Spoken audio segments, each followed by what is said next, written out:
today I have got the opportunity to ask you a bunch of questions on behalf of the Responsible Youth Organization. Right. Okay, ma'am.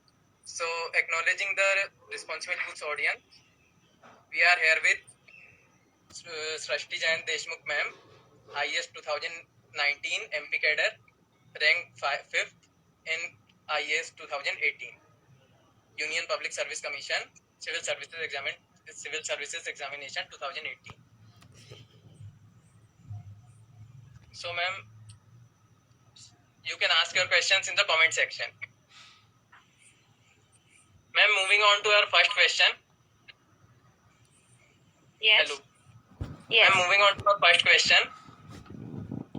Ma'am, am I audible? Yes, you are. Please go on. Yes, ma'am. Ma'am, मैंने आपके बारे में सुना है कि आपने बचपन से ही सोच लिया था कि आपको आईएएस ही बनना है, तो आपने ये थ्रू आउट मोटिवेशन कैसे मेंटेन करके रखा? Okay, yes. तो बचपन से सोचा तो था बचपन में that I have to become an IAS officer, लेकिन at that point I was not sure about which exam do I have to give, how do I have to prepare everything. It was only when I came into my college, जब मैं college में आई and I started thinking कि exactly आगे मुझे क्या करना है, then I zeroed in that civil service is something which I should be doing. I should be setting my goal into. So this having a dream, having a goal, and I always say that having a goal in your life is very important. If you know that there is something that you want to achieve in your life, आप उसकी तरफ एक proper strategy, एक proper plan के साथ बढ़ सकते हैं. तो पहला basic चीज यही है that you have a goal in your life and you have that dream. So you decide that. That is the first step. Okay ma'am, तो मैम आपने केमिकल इंजीनियरिंग करी है और Yes. देन आपने यूपीएससी में ऑप्शनल सोशियोलॉजी लिया था. Right. Ma'am, ये कैसे मतलब चेंज? हाँ, यस। तो when I was contemplating that मैं कौन सा ऑप्शनल सब्जेक्ट चूज करूँ, तो केमिकल इंजीनियरिंग जो है वो सिविल सर्विस में एज एन ऑप्शनल सब्जेक्ट नहीं है. ये फॉरेस्ट सर्विस में है. जो फॉरेस्ट सर्विस का के लिए जो अप्लाई करते हैं उनके लिए chemical engineering is an optional, but civil service के लिए नहीं था. तो that was cut out. So then I had to see कि और कौन से सब्जेक्ट मैं ले सकती हूँ. So I was confused between political science and sociology because both of those things interested me a lot. So फिर I read the basic NCERTs of the same. I read the basic NCERT books of both the subjects. एक week तक मैंने उसके और कुछ थोड़ा और reading की उसके बारे में. उसके बाद I went through the previous year question papers of both the subjects, and I looked through the syllabus of it, and finally I zeroed in that sociology is something which interests me more. तो मुझे लगता है that first and foremost criteria for selecting an optional should be that it should interest you, because आपको masters level तक पढ़ना पड़ेगा अगर आप humanities का लेते हैं तो. And तो a deep interest has to be there in the subject. Second criteria can be availability of guidance and books, etc. So that should be the second criteria. ऐसा करके when I zeroed in, so I had to switch from my graduation field to another subject. So but I was able to do it because of sociology ka there's enough guidance available. So that is why I was able to do it. Okay, तो ma'am आपकी preparation strategy क्या रही? मतलब जैसे कुछ बच्चे कहते हैं कि मेंस से शुरुआत करनी चाहिए, कुछ कहते हैं कि पहले प्री की तैयारी कर लो, प्री निकले तो मेंस की तैयारी करें. तो आपकी स्ट्रेटेजी क्या रही? क्या आपने शुरुआत से नोट्स वगैरह मेंस के हिसाब से बनाए थे, वैसे ही शुरुआत किया था? Okay, when I talk about preparation, मुझे लगता है कि प्री और मेंस और ऐसे बिल्कुल कंपार्टमेंटलाइज अलग अलग करके हम प्रिपरेशन नहीं कर सकते हैं. So it's more important that जब आप शुरू करें इस एग्जाम की प्रिपरेशन, तो डोंट थिंक कि मैं प्री के लिए पढ़ रहा हूँ या मेंस के लिए पढ़ रही हूँ. आप एक इंटीग्रेटेड प्रिपरेशन शुरू करिए, है ना. तो बेसिक है, जैसे you start from news papers, you start from NCERTs. Do not divide your preparation from the first day, क्योंकि मेंस का सिलेबस बहुत बड़ा है. उसका एक सबसेट होता है हमारा प्री का सिलेबस. लेकिन दोनों एग्जाम का जो ओरिएंटेशन है वो अलग है, बिकॉज प्री में you have the answer in front of you. आपको एक चूज करना है, and and this is objective, and mains में आपको प्रॉपर्ली 2 पेजेस और 3 पेजेस ऐसे करके डिटेल में आंसर लिखना है. Orientation of both the exams is different. लेकिन तो क्या कर सकते हैं आप, उस जो पर्टिकुलर आपका स्टेज है, जैसे प्री का स्टेज है या मेंस का स्टेज है, उसके 2-3 मंथ्स पहले आप अपना कंप्लीट डेडिकेटेड उसके लिए हो सकते हैं. लेकिन when you start the preparation, तब आप अपने प्रिपरेशन को डिवाइड ना करें. Don't divide it into pre और mains. Do an integrated preparation. Every week आप कुछ क्वेश्चंस ऑब्जेक्टिव भी अटेम्प्ट कर सकते हैं, और आप डेली, जैसे अगर आप 2-3 महीने पढ़ लिए हैं, तो आप फिर डेली 1-2-3 आंसर्स भी लिख सकते हैं मेंस के लिए. तो दोनों को साथ में लेके चलिए initially. Okay ma'am, moving on. आप जैसे 6-7, मिनिमम 6-7, वैसे तो काफी मतलब डेडिकेटेड आवर्स ऑफ स्टडी देने पड़ते हैं इस चीज के लिए. तो मैम आपकी साथ में इंजीनियरिंग भी चल रही थी, और आपने Yes. 2018 में ही यूपीएससी भी क्लियर कर लिया जब आप पास आउट मतलब हुए. तो आपने दोनों चीजें एक साथ कैसे मैनेज करी? ये काफ़ी टफ रहा, बिकॉज कॉलेज में मैं थी तब. कॉलेज के लिए भी अटेंडेंस का भी एक रहता था that you have to attend. Yes, I am from LNCT Bhopal, and I am being interviewed by a person from RGPV University. So obviously I know that आपको ओरिएंटेशन पता होगा हमारे यहाँ के कॉलेजेस में. तो मुझे एलएनसीटी का तो मैम खासकर उनका एक स्टैंडर्ड ही अलग रहता, मतलब वो पहुंच जाती है मार्कशीट अगर अपन बिल्कुल. तो हल्का लॉट ऑफ थिंग्स उससे इम्पैक्ट होते हैं, तो मुझे वो भी साथ में देखना पड़ा. बट कैसे मैनेज किया, तो 2-3 चीज़ें मैं बताती हूँ. पहली चीज़ तो ये दैट प्रॉपर प्लानिंग बहुत ज़्यादा ज़रूरी है. बिकॉज अगर आप प्लानिंग अच्छे से नहीं करते हैं कि हमें इतना चैप्टर्स या इतने सब्जेक्ट्स कितने दिन में या कितने महीनों में करने हैं, तो पूरा रैंडमाइज्ड हो जाता है हमारा प्रिपरेशन. तो that is very fatal for our मतलब सक्सेस. तो इम्पॉर्टेंट है कि आप पहले अच्छे से प्लान करें. यू शुड प्लान कि how many, you should have a micro plan कि मैं एक वीक में क्या कवर करने वाला हूँ. You should have a macro plan, जैसे कि 1 महीने या 2 महीने में क्या करने वाला हूँ. इस तरीके के प्लानिंग पहले ज़रूरी है. दूसरी चीज़ क्या होता है, जब आप किसी और चीज़ के साथ, जैसे आप जॉब या फिर आप कॉलेज, इसके साथ प्रिपेयर करते हैं, तो time management is the most important thing, right. क्योंकि हमारे दिन का एक निश्चित समय हम कॉलेज या जॉब में देंगे. तो अब हमें ये करना है कि जो हमारा टाइम बचता है, उसको हमें बेहतर से बेहतर तरीके से स्ट्रैटेजाइज करना है, स्क्वीज आउट करना है. जैसे एग्जाम्पल लिख देती हूँ. जैसे मुझे घर से कॉलेज पहुँचने में 1 घंटा करीब लगता था. 45 minutes to 1 hour I used to take. तो आई मेड श्योर दैट जाते टाइम एंड आते टाइम मेरा न्यूज़पेपर रीडिंग हो जाए. So I used to read the newspaper half while I went, and remaining editorials I used to read when I used to come back. तो travel में मेरा newspaper cover हो जाता था. ऐसा करके in between the classes, for example if there is some free period, some free time, तो उसको वेस्ट नहीं करना है. We have a very limited amount of time जो आप कॉलेज में इधर देंगे आपके लाइफ का. तो उस टाइम का every minute, every second is very important. तो वो डिसिप्लिन थोड़ा डेवलप करना पड़ेगा, और टाइम स्क्वीज आउट करना पड़ेगा ज़्यादा से ज़्यादा, है ना. रूटीन बनाना पड़ेगा. एंड थर्ड थिंग, जैसे मैं आती हूँ, routine, making a routine, making a plan for the day is very important. मैं हमेशा कहती हूँ और फिर से कहूँगी, do not sleep without making a plan for tomorrow. What we do is that हम उठते हैं एंड देन वी डिसाइड कि चलो देखते हैं आज क्या पढ़ना है, आज क्या पढ़ने का मन कर रहा है. वैसा बिल्कुल भी नहीं करना. बिफोर यूर स्लीपिंग एक छोटे से पेज पे I used to just write down that इतने से इतने टाइम तक आई विल डू दिस, इतने से इतने टाइम तक I will do that. And उसके बाद ही आप then only then you sleep. तो दूसरे दिन जब आप उठते हैं, you have a ready note, to do list कि मुझे आज कैसे I have to move about. तो आपका जो मूड और स्विंग्स और ये सारी चीज़ें, they don't take over. That's the best part. So planning in advance, time management, and third again, routinizing your entire day. Okay ma'am. Audience से question था मैम कि क्या बोलते हैं, आपने द हिंदू न्यूज़पेपर तो रीड किया होगा, तो वो किस तरीके से? Okay, yes. न्यूज़पेपर कैसे पढ़ना है, ये काफ़ी हमको शुरू में बहुत डाउट रहता है कि कैसे how do we move about by it. पहले तो मैं एकदम शुरू से बताती हूँ. When you start reading the Hindu, आपको सच में शुरू में you will not be able to make a sense out of it. Even if entire of your education has been in English medium, that is there because of the complex words that are used sometimes. So शुरू में have patience. That's the first I'll say. Have patience, you'll get to know. धीरे धीरे पढ़ना शुरू करो.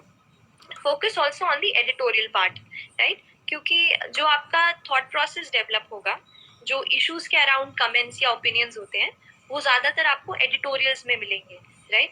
तो focus on the editorials. When you start reading the editorials, you will find that कुछ words हैं जो काफी कॉम्प्लेक्स है, नहीं समझ में आ रहे. तो I to take a dictionary, वहीं पे खोल लिया मोबाइल में, you can download a app, वहीं पे you should see, write it down then and there कि एग्जैक्टली इसका क्या मीनिंग है.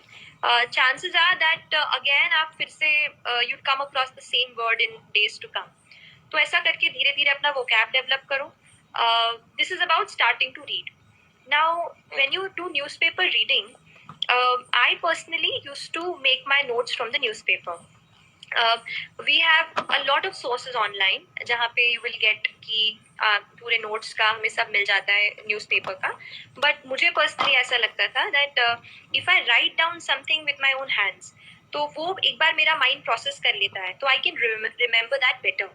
तो मैं क्या करती थी कि न्यूज़पेपर का एटलीस्ट एडिटोरियल सेक्शन को मैं उसके थोड़े नोट्स बना लेती थी इफ आई फाउंड कि वो इशू या टॉपिक इम्पॉर्टेंट है, राइट? तो जैसे अभी कोविड है, उससे रिलेटेड कुछ डिजास्टर मैनेजमेंट पे या वैक्सीन पे, बायोटेक पे, there some good opinion, good argument you find newspaper में, तो you should write it down in your copy separately. Once you write it, उससे थोड़ा आपका रिमेम्बरिंग और उसका कैपेसिटी इंक्रीज हो जाता है.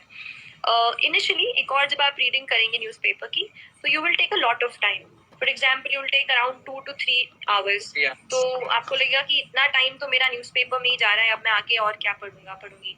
तो आई विल से ऐसा लगता है कि 2 to 3 hours तो मतलब न्यूज़पेपर रीडिंग में ही जा रहा है, और Yes. इसके बाद अगर अपन उसको राइट डाउन भी करेंगे हाँ. तो मतलब जितने दिन के और time स्टडी चला आवर्स जाए. अपन निकाल के रखे हैं वो पूरे Correct, केवल न्यूज़पेपर correct. पे ही. यस, तो उसके लिए क्या कर सकते हैं कि शुरू में तो यू विल टेक टाइम, तो just keep reading it and कोई समरी पढ़ लो न्यूज़पेपर की ऑनलाइन. धीरे धीरे जब आप पकड़ बना लोगे न्यूज़पेपर में, तो अराउंड 45 मिनट्स तक आप कंप्लीट कर लोगे. 45 मिनट्स टू 1 hour में you will be able to complete the reading part. साथ साथ में you can jot down. I am not saying कि कंप्लीट आपको आर्टिकल का बिल्कुल कॉपी करके वर्ड टू वर्ड लिखना है, नहीं.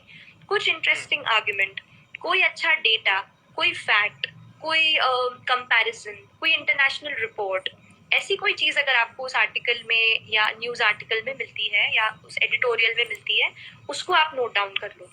And that you should keep in your copy, keep a record of it, right? तो सारी चीज़ नोट डाउन नहीं करनी है, important points, arguments note down करने हैं. एंड धीरे धीरे योर स्पीड विल इम्प्रूव. इसको ना करने के लिए कोई भी चीज़ को टाइम जब आप करते हो, तो ये हर बार आएगी. न्यूज़पेपर रीडिंग में टाइम का इशू आएगा. When you start writing answers, आप लिख नहीं पाएंगे आंसर्स 10 मिनट में. पहले आप आधा घंटा, 1 घंटा लेंगे एक आंसर के लिए, मैं भी लेती थी. तो धीरे क्या करो, एक स्टॉप वॉच रख लो, टाइम रख लो कि नहीं, मैं इतने घंटे में मुझे खत्म करना ही है. बार बार उसको देखते रहो. तो धीरे धीरे you will get into a cycle जब आप 1 to 1.5 hour में कंप्लीट कर पाओगे विद जॉटिंग डाउन. तो that you will develop over time. Okay ma'am, तो जैसे अपन इतनी पढ़ाई करते हैं और आपने तो कॉलेज भी साथ साथ में मैनेज किया है, तो मेंटल स्ट्रेस तो मतलब थोड़े कुछ लेवल तक तो होता ही होगा. तो आपके लिए किसी चीज ने stress buster, stress relief kind of work किया हो? Absolutely. See, stress is something which we think कि मुझे बहुत डिफरेंट हो रहा है, मैं फील कर रही हूँ ये प्रेशर, आई एम अलोन और मैं बहुत लोनली हूँ, इस तरीके के थॉट्स आते हैं when you prepare. Because obviously हम बहुत ज़्यादा आउटबाउंड नहीं रहते हैं अगर काफ़ी, और आजकल आप सभी घर में ही हैं, you not going out also, तो you might be feeling that pressure. So yes, that stress will be there, that is a part of the preparation.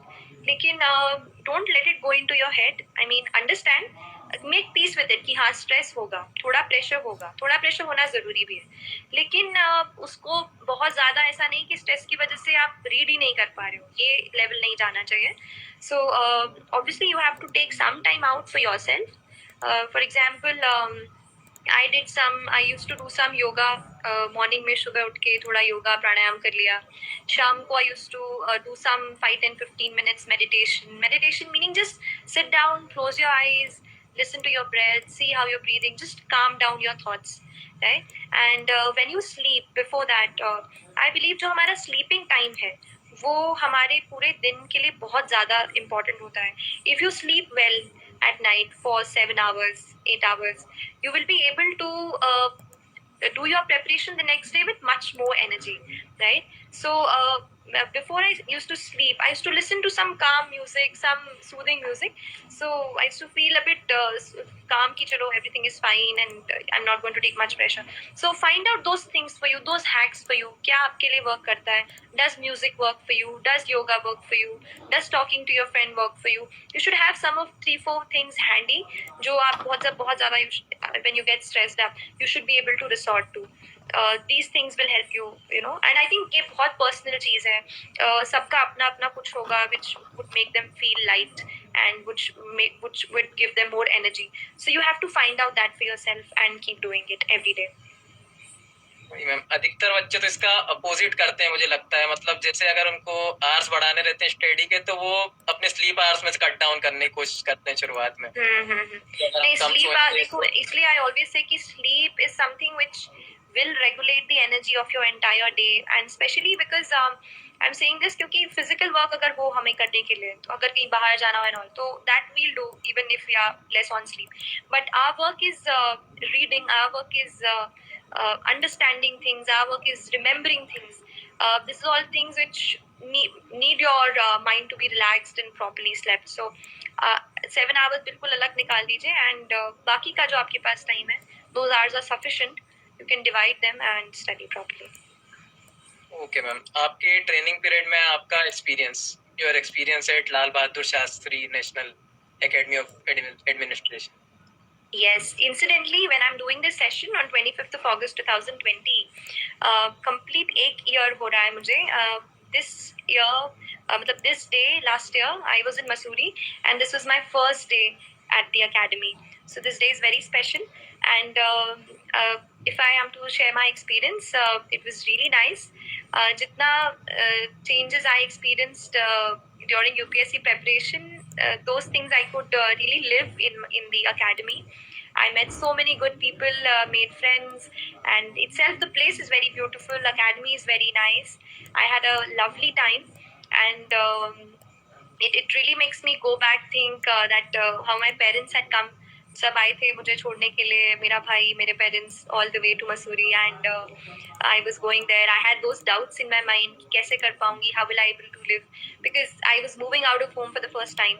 लेकिन all my friends, the teachers, the faculty members, all of them made it really nice, and I had a lovely time. So definitely, if you all have a dream there, so I would say it's a lovely place, and all your hard work is definitely worth it. आपका वो video भी देखा था मैंने ma'am, जिसमें 58 number of women candidate select हुए थे 2019 में. Yes, वो काफी significant इसलिए रहा है because first time in the history of the Indian civil service and administrative service, highest number of women made it to the service this time, that is 58. And so we wanted to mark that and to remind ourselves and to everyone that this is where the highest number of women got into the service. It speaks volumes about how things are changing, and more women are willing to give this exam or to get into the career of civil service. तो एक काफ़ी welcoming है ये point, और इसीलिए we thought कि हमें इसको एक थोड़ा मेमोरेबल बनाना चाहिए, and that's why we went on with the idea of the video.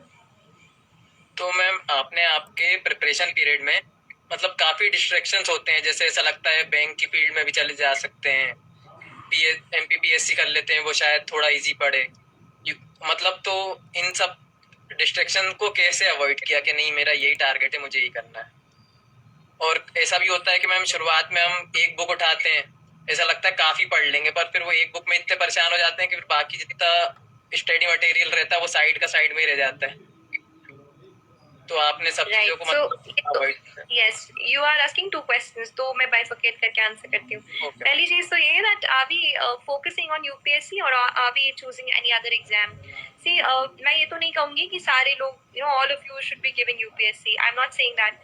I'm just saying that you should know कि what kind of life are you expecting. जब हम प्रिपेयर कर रहे होते हैं तो हम केवल you know the service and जो हमें चीज़ें दिखती हैं बाहर, हम उसी को ध्यान में रखते हैं. But understand the life, understand the career, understand the profession which you are getting into, the working hours which you will have to put, है ना. You will also have to see that how will your life be later on.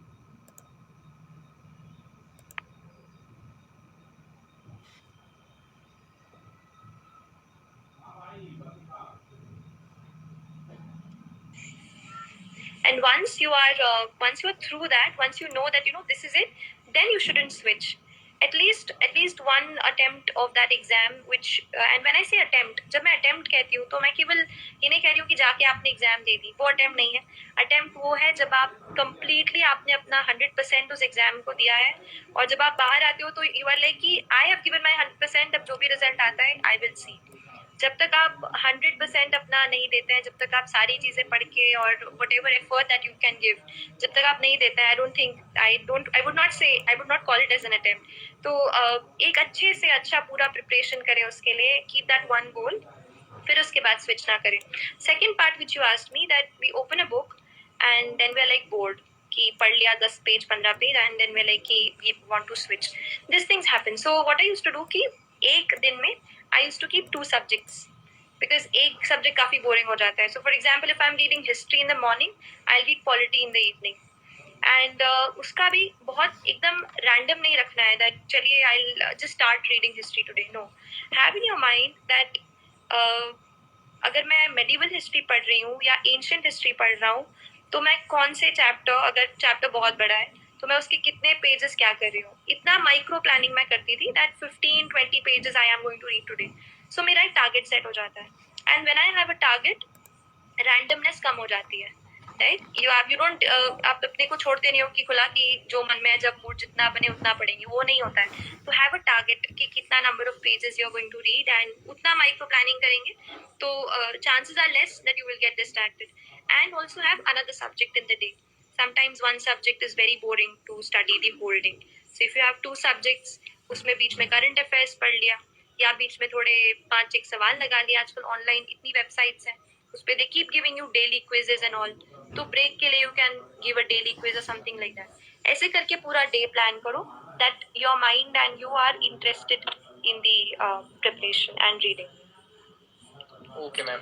Ma'am जैसे there are number of students जो मतलब उतने financially able नहीं रहते हैं कि वो दिल्ली जाके कोचिंग कर सकें, या फिर वो मतलब जैसे रिसोर्सेस उनके पास इतने नहीं रहते हैं, तो उनके लिए आपकी कोई मतलब सलाह? Yes, obviously, Delhi Jana is a very big thing. It was for me also. Not only because मतलब मैं कॉलेज कर रही थी, but also financially. I think अगर मैं ग्रेजुएशन के बाद भी सोचती तो I would have been thinking only कि मैं दिल्ली जा सकती हूँ या नहीं जा सकती हूँ. The lucky part is that now we have a lot of online resources. We have a lot of websites. We have a lot of support which is there on YouTube and other websites, जिसका हम advantage ले सकते हैं. So you don't have to go to Delhi. This is not, मतलब ये दिमाग में मत सोचो कि दिल्ली जाके ही मैं सिलेक्ट हो पाऊंगी या हो पाऊंगा. I went to Delhi for my mock interview when I was going to give the UPSC interviews के कुछ दिनों पहले. I went to Delhi to give the mock interviews. So it is possible from your home, लेकिन for that maintaining a proper plan, maintaining a proper discipline in your life, and preparing on the right track is very important. When you take a class or a coaching, what happens is you get a proper guidance. थोड़ा सा एक they give you a direction. देखो ultimately पढ़ाई आपको ही करनी है, लेकिन they give you a little bit of direction and guidance. अगर वो direction और guidance और discipline आप खुद develop कर सकते हो, तो उससे बेहतर और कुछ भी नहीं है. So I would say right websites जो हैं, और मैंने भी YouTube पे I have a lot of videos where I have put up कि कौन से websites I have referred this that. You can see them, और particular उन websites को religiously follow करो, अपना खुद का भी strategy बनाओ and then prepare करो. So it is. इंटरनेट सही नहीं था, I couldn't hear you. Okay ma'am. Ma'am मेरा ये क्वेश्चन था कि काफी बच्चे जैसे ऑनलाइन स्टडी मटेरियल तो काफी है, पर जैसे यूट्यूब पे अगर स्टडी मटेरियल सर्च करते हैं या फिर अगर गूगल भी करते हैं तो थोड़ी देर पढ़ते हैं, उसके बाद सोशल साइट्स फेसबुक इंस्टाग्राम या फिर मतलब अदर वीडियोस, मतलब उस पर डिस्ट्रैक्टेड हो जाते हैं और फिर पढ़ते आधा घंटा है और मोबाइल चलाते हैं 5 घंटे. तो उससे कुछ, जैसे आपने तो सोशल मीडिया शायद तब तक ज्वाइन ही नहीं किया था. यस, तो आपको मैं बता दूं कि मेरा इंस्टाग्राम का अकाउंट मैंने आज ही, मैं was seeing that, so I opened my account on 23rd of April 2019, right, which is like 2-3 weeks after my result, right? So and this is not saying that since you're also hearing me here for your BSc preparation, this is not saying leave it. This is to tell you that you should avoid these things, okay? Or put a time limit on it, or make sure that you will browse the social media websites only 1 hour in a day. ऐसा करके कुछ limit रखना पड़ेगा, right? Because if you start कोई video, मेरे साथ भी होता था, seeing a video on YouTube of किसी का भी, किसी चैनल का I'm seeing, suddenly I'll move on to some good recommendation, I'll start watching that. वो होता है. तो make sure that वो थोड़ा discipline you will have to develop, that you're not going to see those websites until and unless कोई time decide कर लो that 8 to 9 p.m. or this to this time I'll do that. फिर सिर्फ वही आप चलाओ, कोई दिक्कत नहीं है, लेकिन वो एक स्पेसिफिक टाइम पे ही करो. Don't wander. देखो, सारी चीजें boil down to this one thing, that कितना इंटेंसिटी के साथ आप अपना वो गोल या ड्रीम अचीव करना चाहते हैं. See, there are so many people who are preparing for any exam, not just UPSC, any exam in your life which you're giving. There are so many people out there who are preparing for it, who aspire to be there. But only aspiration, only dreaming, only deciding a goal is not enough.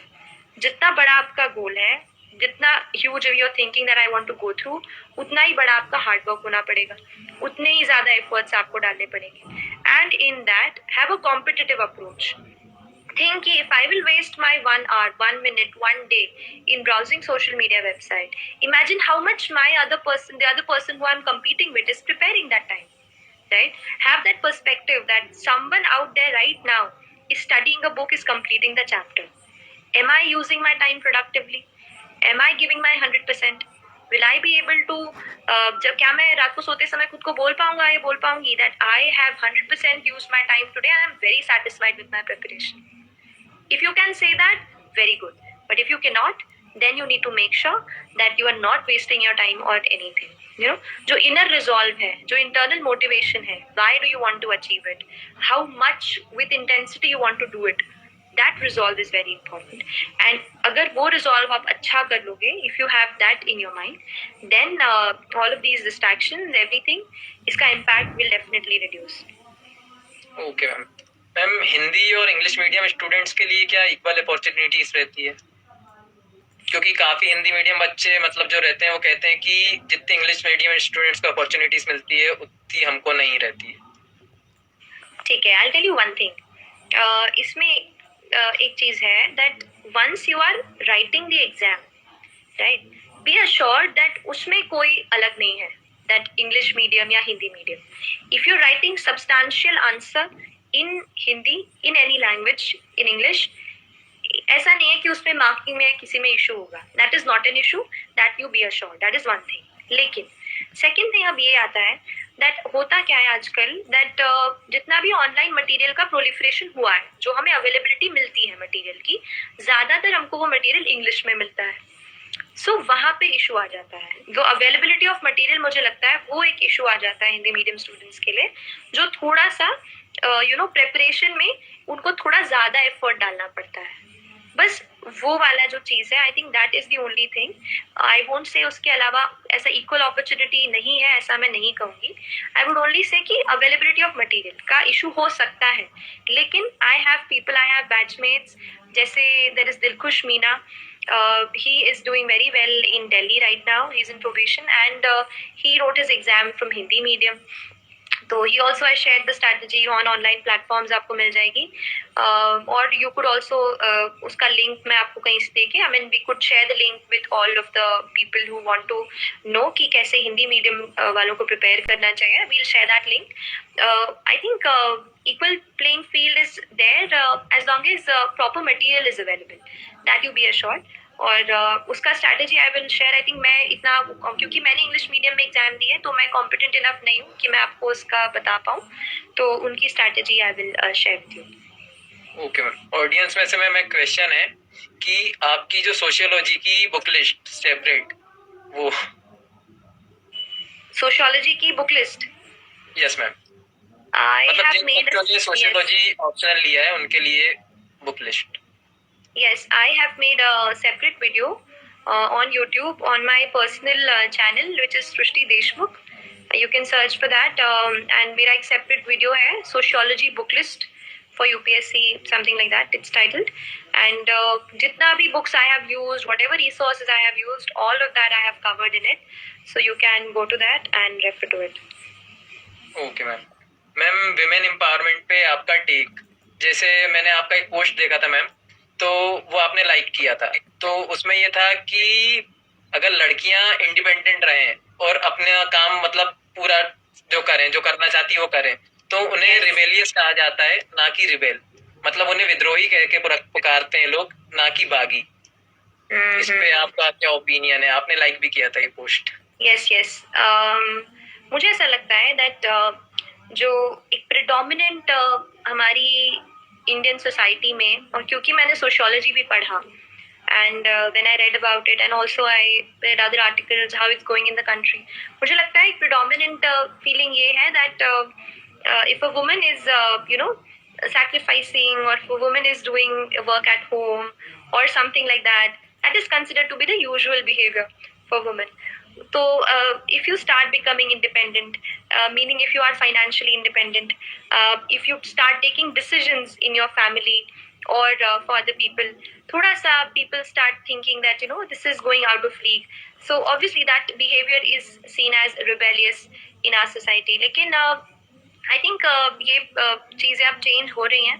Even in my own family, I think धीरे धीरे when I have become independent, I am getting power to make my own decisions, and that has been possible because of the career or everything. So मैं यही कहूँगी सबको that all the women out there, it's very important for you to make your own career. It's very important for you to be independent financially, and even if you are called rebellious for that, अगर आपको विद्रोही कहीं घर पे, तो आप बिल्कुल विद्रोही बनिए, थोड़े समय के लिए विद्रोही बनिए.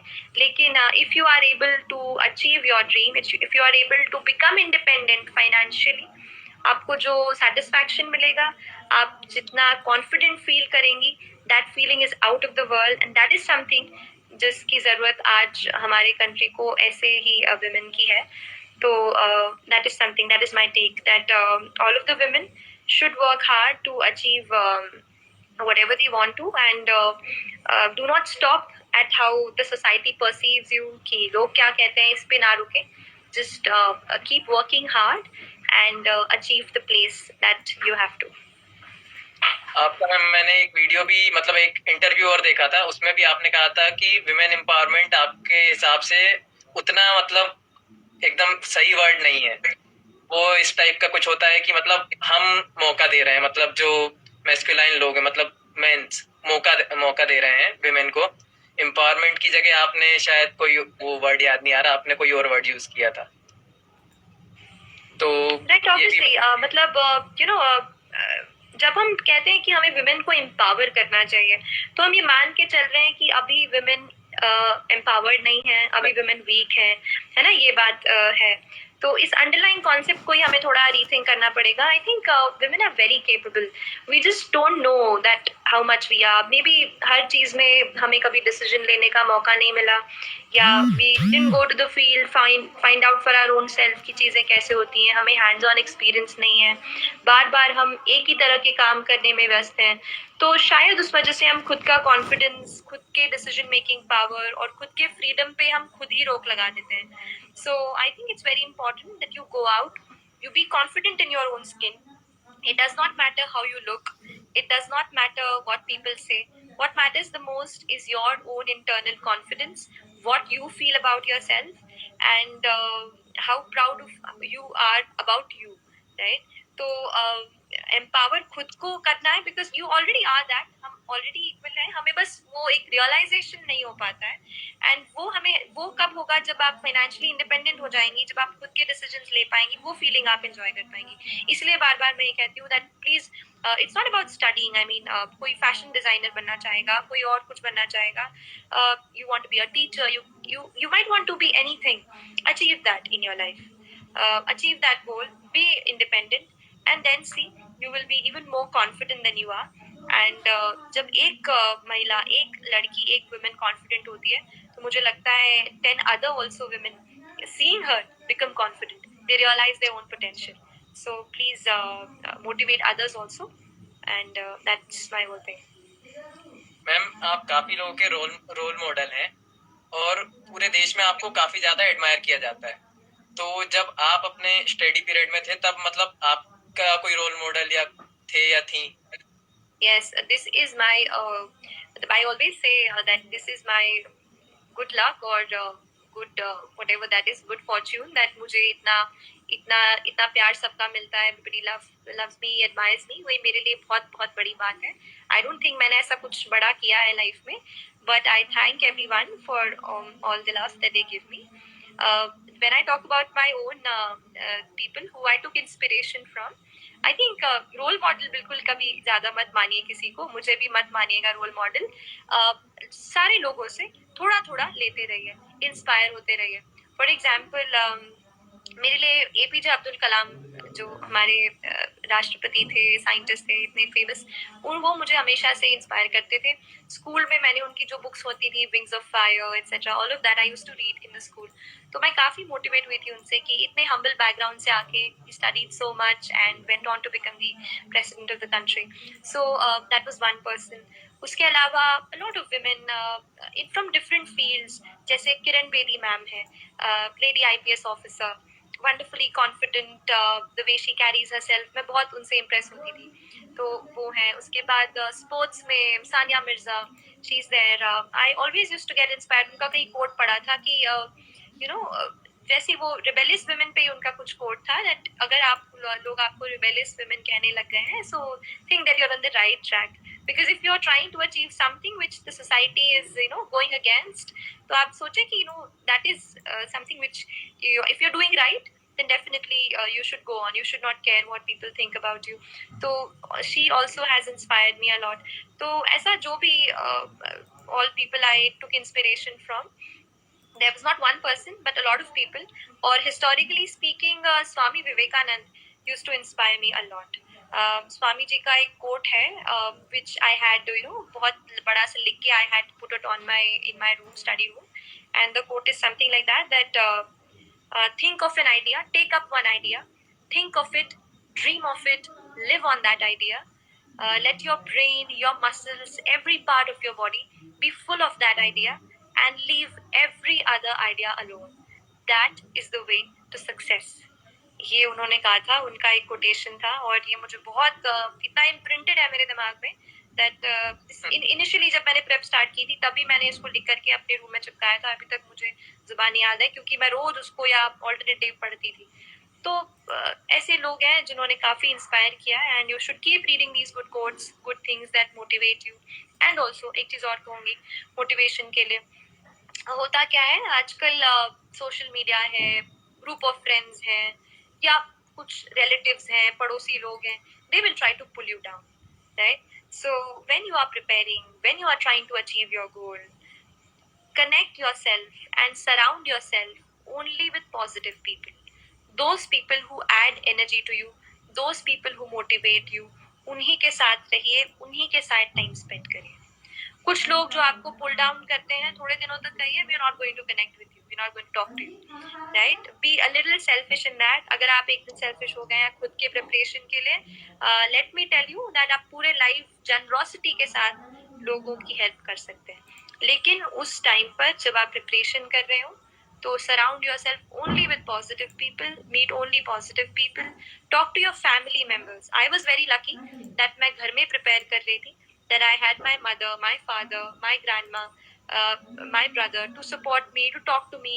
प्रिपरेशन की बात नहीं कर रहे, लेकिन जनरली हम बात कर लेते तो I used to feel a little motivated. So talk to the closest members in your life and those who add positivity to you, and then you can stay motivated. Okay ma'am, if I M right, आपकी posting टिंडोरी में as assistant collector हुई थी। Yes. और वहाँ पर आपने काफी food drives और गरीब बच्चों को पढ़ाने में खुद मतलब पर्सनली बैठ के आपने किया है। मतलब जैसे नहीं तो अपन इन जनरल देखते हैं कि बस ऑर्डर्स वगैरह पास करते हैं मतलब लोग, लेकिन आपने पर्सनली वहाँ पे बैठ के काफी नहीं, भी देखो, पढ़ाया है। I'll just correct you here. मैं यहाँ पे yes I am here as assistant collector, लेकिन मेरा ये probation period है, तो this is my training phase. I'm just trying to learn कि कैसे काम होता है। सो जो मैंने पिक्चर्स शेयर की थी that was about a programme called मेरा घर मेरा विद्यालय। ये प्रोग्राम मध्य प्रदेश गवर्नमेंट का ही है और मैं बस वहाँ देखने गई थी कि कैसे वो प्रोग्राम कंडक्ट किया जा रहा है and how is it being run.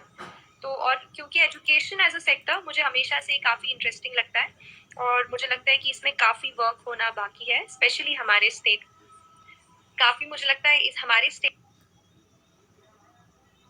में इस पे वर्क होना बाकी है। तो एक पर्सनल इंटरेस्ट से मैं वहाँ गई थी और इसीलिए मैं उनके साथ बैठ करके I was just trying to see कि कैसे वो चीज़ें हो रही हैं। So that is the only thing, है ना, वही बस ऑब्जर्वेशन के लिए I had gone there. Okay ma'am, क्योंकि हमारा जो ऑर्गेनाइजेशन है द रिस्पॉन्सिबल यूथ फाउंडेशन, वो भी मतलब जो जो चीज़ आपने शेयर की है उन्हीं चीज़ों पे वर्क करने या तो कर रहा है या तो कोशिश कर रहा है, जैसे teaching poor students, feeding poor और मतलब हंगर वगैरह, इन सब पे। तो वही अगर आपकी हमारे लिए कोई सलाह मतलब आप दे दें कि हम क्या अच्छा और कर सकते हैं अपने उसमें, तो नहीं, I am very very glad that the Responsible Youth Foundation in Bhopal, in my city, is doing such good work. So first of all, congratulations to your entire team, to all your volunteers, to all the students, to all the youth who are involved in this with you. And Jessa, you were telling me that you are distributing food packets, you are also helping children study. तो क्योंकि education की मैंने बात की और क्योंकि आप मुझसे सजेशन ले रहे हैं, मैं यही कहूँगी that COVID is a time that जहाँ पे it has been very difficult to conduct normal schools and we don't know when properly the schools will be resumed. तो इस वक्त पे specially it is important that बच्चों की learning outcomes पे impact पड़ सकता है। तो जहाँ जहाँ पर पॉसिबल है, अगर आप बच्चों के घर जा करके या फिर 3-4 छोटे-छोटे ग्रुप्स बना करके अगर आप उनके साथ बैठ करके थोड़ा उनको रिवाइज़ करवा पाएँ। उनको स्कूल से बुक्स तो मिली हैं, बट अगर उनको एक बार पूछ लें कि उनके पेरेंट्स को बताएँ कि जस्ट सी इफ ही और शी इज़ लर्निंग, अगर एक बार बुक खोल के देख रहा है कि नहीं, थोड़ा ऐसा अगर आप मोटिवेशन उन बच्चों को जा करके देंगे पढ़ाई के लिए, तो I think it will be very nice. And also because under privilege जो बच्चे रहते हैं, जो थोड़े गरीब घर से होते हैं, जिनके लिए अपॉर्चुनिटीज आप डेवलप करिए और उनके घर पे जाके थोड़ा और उनको मोटिवेट करिए, तो I think it will be very helpful for them as well. And keep doing this good work, I am really glad and again congratulations to you. Thank you ma'am. Ma'am, preparation gap जैसे काफ़ी students लेते हैं कि या तो graduate होने के बाद मतलब प्लान ये रहता है कि हम ग्रेजुएट हो जाएंगे, उसके बाद मतलब सिविल सर्विसेज की तैयारी में जाएंगे, और मतलब काफ़ी कम लोग ऐसे रहते हैं जो साथ में प्रिपेयर कर लेते हैं, या तो फिर कुछ लोग मतलब अपने जो मास्टर्स है उसको उस टाइम के लिए क्विट करके प्रिपेयर करते हैं। और फिर अगर Yes. मतलब काफ़ी अनसर्टेनिटी रहती है कि मतलब जॉब्स तो लिमिटेड है, नंबर ऑफ सीट्स वगैरह उसमें भी, तो फिर मतलब वो अपनी राह से भटक जाते हैं। तो उसके लिए मैम आपकी मत सलाह, टेकिंग अ जैसे गैप। आपने तो मैम यस, कोई गैप नहीं देखो किया आपने, तो सबकी स्टोरी, देखो सबकी स्टोरी, सबका लाइफ एक्सपीरियंस डिफरेंट होता है। If you see my story, don't try to compare your life with it, nobody should do that, it is very unfair. Every person has his or her own journey, है ना, आपका life का path. और when I went to the academy, I met so many people who had so many different life experiences. और हम बिल्कुल ये नहीं कह सकते कि किसी का बेटर है या किसी का कम है, ऐसा नहीं है। Everybody has a unique life journey, so believe in your journey. It's okay if you have done all your masters, सब कर लिया, उसके बाद you are beginning to prepare, it is fine. It's okay if you want to जैसे and it all depends on the resolve, it all depends on your own personal life कि if you want to study further or if you feel कि नहीं, I don't want to study, I directly want to go into preparation, or for example तीसरा ये होता है कि I'll take up masters and उसके along I do that. It all depends on your own personal choice. Do not compare it with mine or any other toppers or any other person's journey. Your life is your own personal experience. Sit down, think about it कि आपके लिए क्या best रहेगा। Do you think that ये subject मुझे बहुत interest कर रहा है, तो आप इसी में मास्टर्स करके उसी में पीएचडी कर सकते हैं। You know, everybody doesn't have to give that exam, which I again am telling